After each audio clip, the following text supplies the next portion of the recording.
Imagine growing up with a father who can never tell a simple story. Ask him how he met your mother, and you do not get a normal answer. Ask him what his childhood was like, and suddenly there are impossible strangers, strange towns, unbelievable coincidences, and adventures that sound less like memories and more like fairy tales invented by someone who refuses to be ordinary. At first, that might be fun. When you are a child, you might believe every word. But what happens when you grow up and realize that the stories never change? What happens when your father tells the same impossible legends at family dinners, at celebrations, in front of your friends, and even at moments that are supposed to belong to you? Would you keep laughing along? Or would you start wondering whether you know your own father at all? That is the mystery at the heart of today's movie. And your job is to guess the title before I reveal it. I am going to give you the clues gradually. Some will sound realistic. Some will sound completely impossible. And that is exactly the point, because in this story, the line between truth and invention keeps moving. So make your first guess now, but do not get too attached to it. Our story centers on two men from the same family who seem to speak completely different languages. The older man believes that a life becomes meaningful when you turn it into a great story.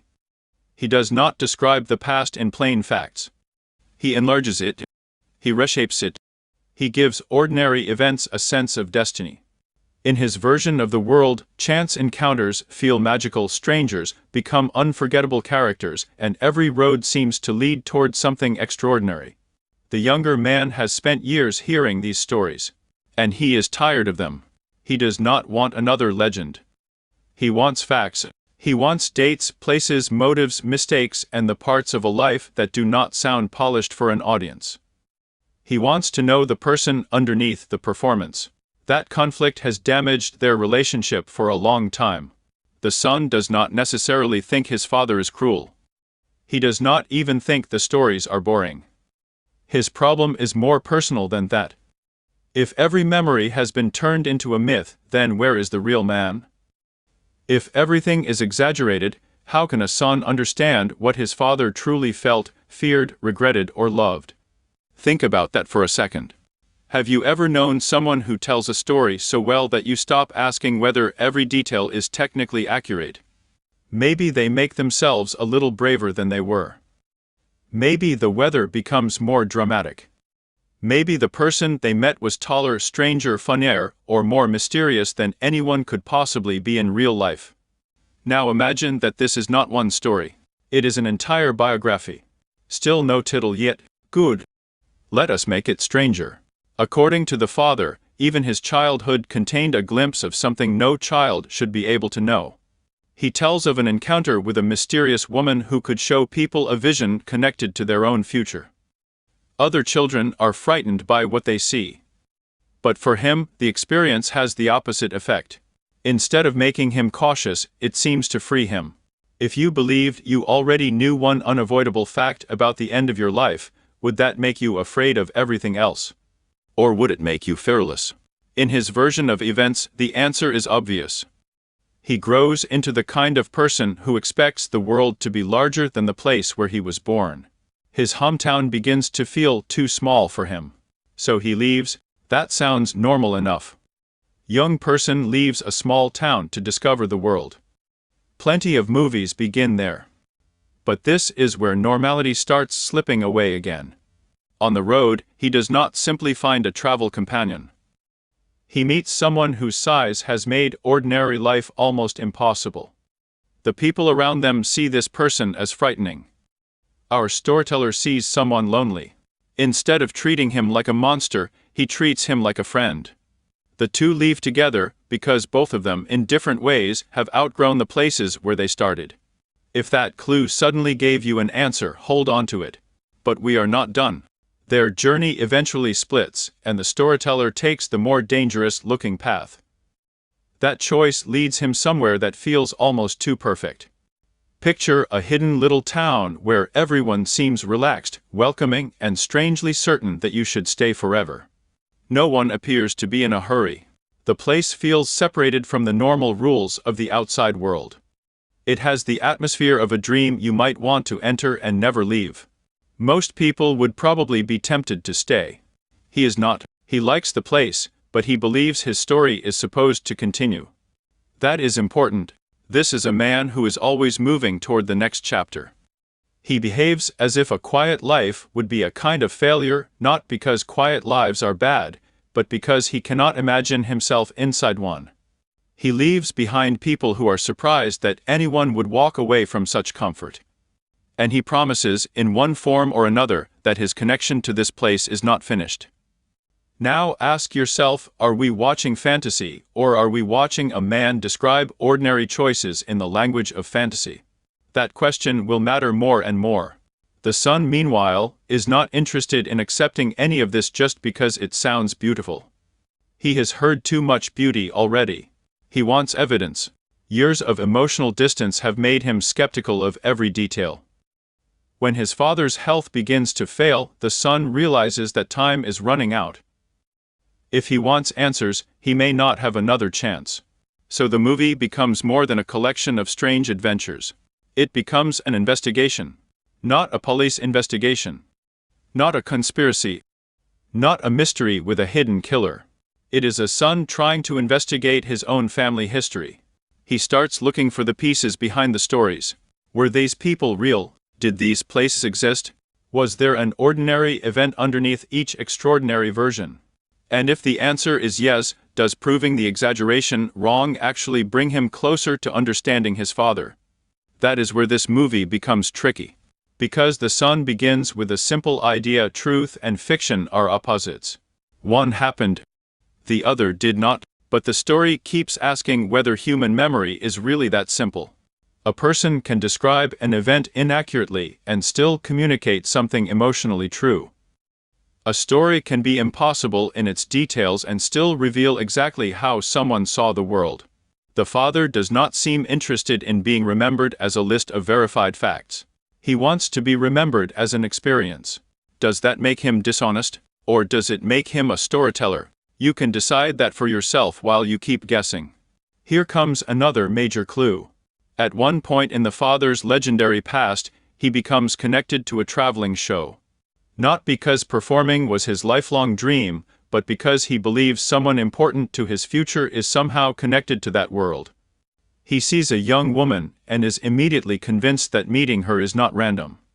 There is just one problem. He knows almost nothing about her. So he makes an unusual arrangement. He works, waits, and slowly earns tiny pieces of information over time. Imagine learning about the person you believe you will love not through a normal introduction, but one clue at a time. 1 month, one fact. Another month, another fact. The process becomes almost absurdly patient. For a man who is constantly rushing toward adventure, he suddenly proves that he can wait when something matters enough. Notice what the movie is doing here. The father presents his life as if destiny keeps placing signs in front of him. The son sees that attitude as part of the problem. Real life, from the son's perspective, should not need magical framing. But to the father, the framing is the meaning. He does not simply say, "I met the person I loved." In his memory, time itself seems to change around that moment. The world becomes slower, stranger, almost suspended. Again, I am not giving you the exact scene or any dialogue. You do not need it. The clue is the idea for this man: love is not a normal event. It is something so important that reality has to bend around it. Do you have the movie now? If not, let us make the puzzle more specific. The traveling show is run by a man who has a secret of his own. During the day, he may seem like a difficult but recognizable human being. But according to the father's version of events, there are nights when he becomes something else entirely. Yes, now we are firmly in fairy tale territory. And yet the strange thing is that the storyteller reacts to this discovery with surprising calm. He does not reduce people to the frightening thing others might see in them. He keeps finding the human being inside the legend. That pattern repeats throughout his stories. The unusually large traveler is not a monster. The mysterious woman from childhood is not simply a source of fear. The strange showman is more complicated than his secret. The too-perfect town is not simply a paradise. Every magical image is attached to a human choice. That is one reason the film works so well as a guessing game. If I give you only the fantasy pieces, you might think this is a completely imaginary adventure. If I give you only the family conflict, you might think it is a realistic drama. It is both, and the tension between those two modes is the entire engine of the story. Now let us return to the son. As his father grows weaker, the son becomes more determined to separate fact from fiction. He does what the audience is doing right now. He listens for clues. He compares versions. He searches for real-world traces of impossible stories. And little by little, he finds something unexpected. The stories are not simply invented out of nothing. People exist behind them. Places exist behind them. Relationships exist behind them. The details may have been enlarged, rearranged, romanticized, or transformed, but the father has not built his mythology from empty air. There are real foundations under the impossible architecture. This changes the question. The son no longer needs to ask, "Did any of this happen?" A more interesting question appears, "Why did my father choose to remember it this way?" That is a very different mystery. And it is much harder to solve. You can fact-check a date. You can verify a location. You can find an old document or track down someone from the past. But how do you fact-check the emotional meaning of a memory? How do you measure the difference between a lie and a legend? How do you prove that someone felt a moment was enormous, even if the event itself was small? This is where I want you to think beyond the plot. What kind of title would fit a movie about a man who refuses to describe himself as ordinary?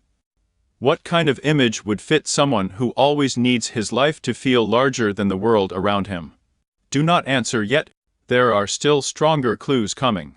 The father's stories also include travel far from home, unexpected performers, unlikely escapes, business ventures, and people who seem to appear exactly when the story needs them.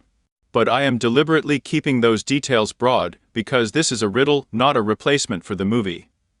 What matters is the pattern. Every episode says the same thing about him. He enters a situation and makes it bigger. He meets a stranger and turns the stranger into a character. He faces a setback and converts it into an adventure. He falls in love and converts love into destiny. He remembers fear and converts it into courage. He remembers coincidence and converts it into fate. The son has spent years resisting this habit because he feels erased by it. Imagine having a father who can command a room with a story everybody loves, while you are sitting there thinking, "I have heard this 100 times, and I still do not know you." That is not a small frustration. It is one of the emotional wounds driving the movie. And the father's illness forces both men toward a conversation they have avoided for years. Not a perfect conversation. Not a magical solution where one speech fixes everything. But a gradual shift. The son begins to understand that the stories may be the closest thing his father has to a private language. If he rejects every exaggeration, he may also be rejecting the way his father knows how to express himself. That does not mean the son was wrong to want honesty. The movie is more interesting than that. It allows both sides to make sense. The father has hidden inside stories. The son has demanded a version of truth that may be too narrow to contain an entire person.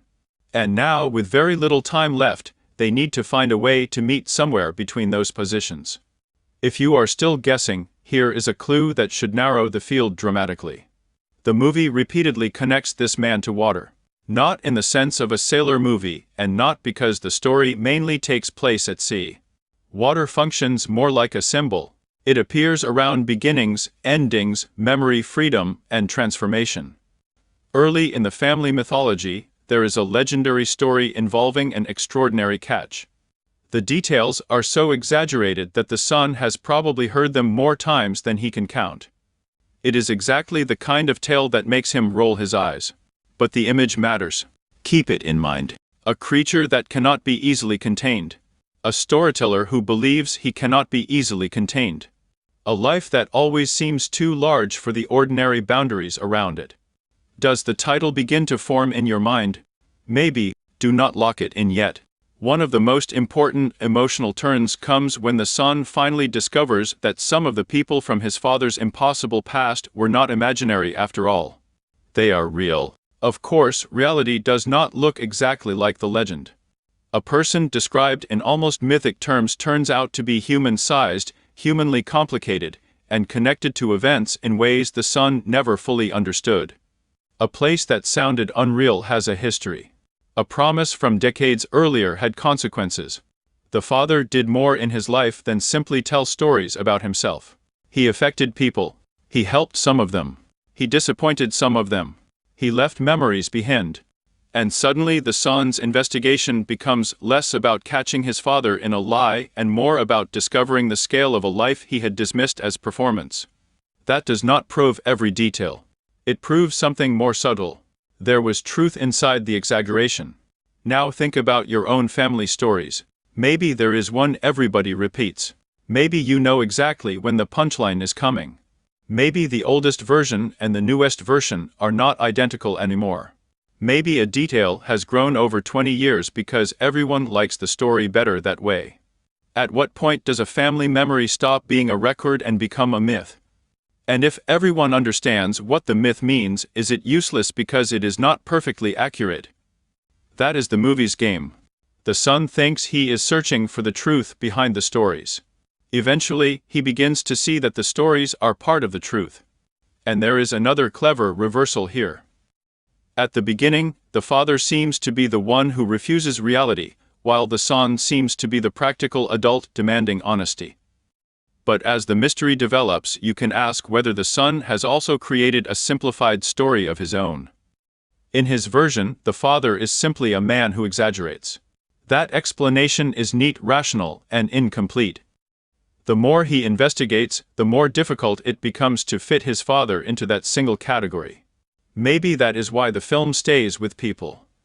It is not asking you to choose between believing every fantastic detail and rejecting everything that cannot be proven. It asks what we lose when we reduce another person's life to only the facts we can verify.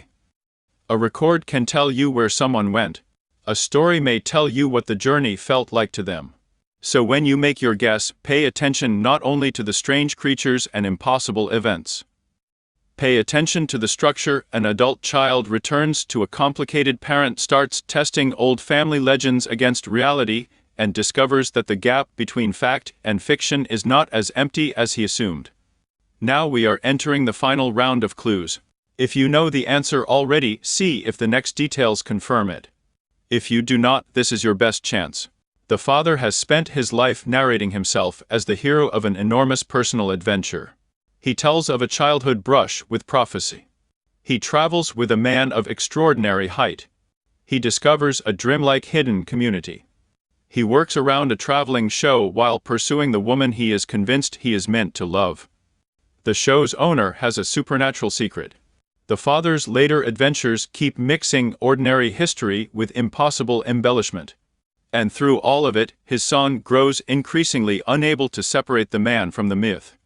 Still thinking? Here is another strong clue.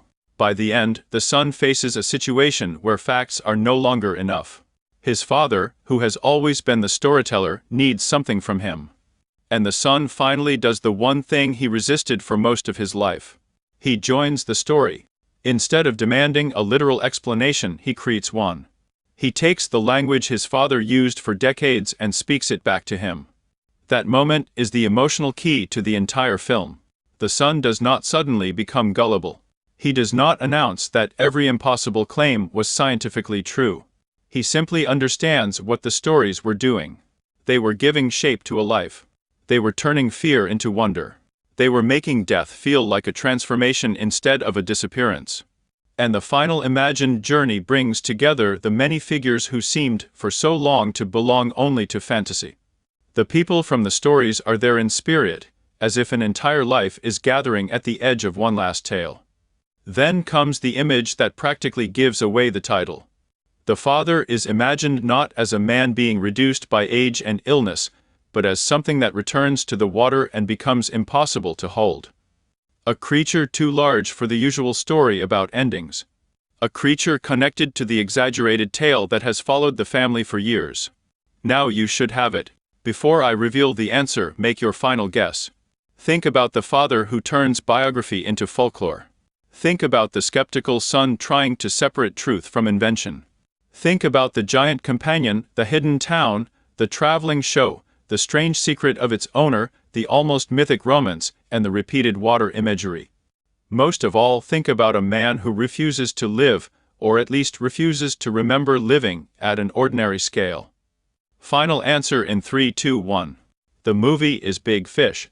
The key clues were the father whose life is told through exaggerated stories, the son trying to discover the truth behind them. The giant traveler, the dreamlike town, the circus-like world, and finally the image of a man whose legend ends with a return to the water.